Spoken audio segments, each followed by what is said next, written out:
GoDaddy joins Google in the fight against China. Gmail will help you identify malicious emails, and the latest player in the 3D space is God. It's Thursday, March 25th. I'm Natalie Del Conte, and it's time to get loaded.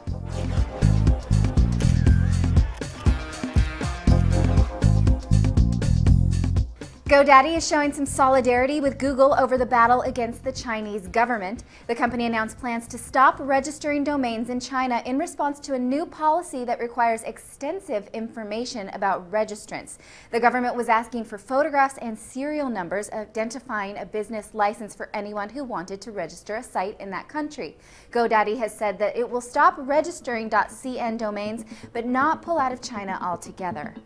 Google rolled out a notification system for Gmail that will tell you if it thinks an email is phishing or farming. It will also tell you if it suspects suspicious login activity on your account. For instance, if you get an email from a friend asking you for money, it's possible that friend's account was hacked and a malicious person is soliciting you for money. Google will now look into both the sending and receiving of emails like this. If it detects something's wrong, you'll see a warning that says, "Warning, we believe your account was last accessed from," and then a geographic region that they can best associate with that access. It will give you the option to look into this and even change your password right then and there, so don't ignore these notices. They could save your identity.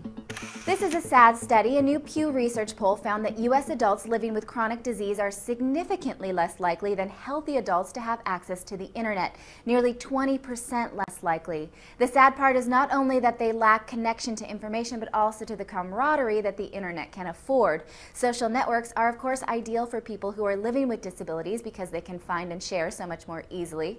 Whatever you think of the U.S. Broadband Act, this is a good reason to at least support the intention.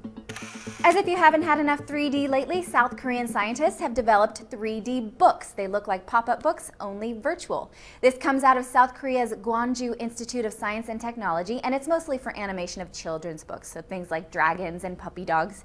Kids will have to wear the 3D glasses, and there are cues along the book that will trigger the animation as the reader moves and tilts the books. I don't think you'll see this in time for Christmas this year, though researchers did not discuss plans to bring it to market. And guess who else is in the 3D space? The Lord. Welcome to 3dcatholictv.com. We're glad you stopped by. Catholic TV launched 3D programming on its site. You do need the glasses, but not active shutter kind. The plain old red and blue ones will do. The network says that it does plan to launch a full-fledged 3D television network soon. Now I have to wonder, doesn't the church ask you to put faith in things that you cannot see? So why is it so fixated on things that you can? I'm just asking.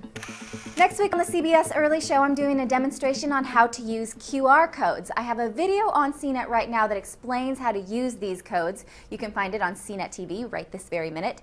Try to watch it sometime this weekend. There's a little scavenger hunt towards the end. Also, if you find some QR codes in the wild, send them to me. I might use them on the Early Show next week. You can find my contact info in the QR codes video or on the QR code on the screen right now. Go on this scavenger hunt and find the technology in the wild. That is your mission, should you choose to accept it. Those are all your headlines for today, and that wraps up your week of Getting Loaded. We will see you here on Monday. Have a great weekend, and thank you for watching. I'm Natalie Del Conte with CNET TV, and you've just been loaded.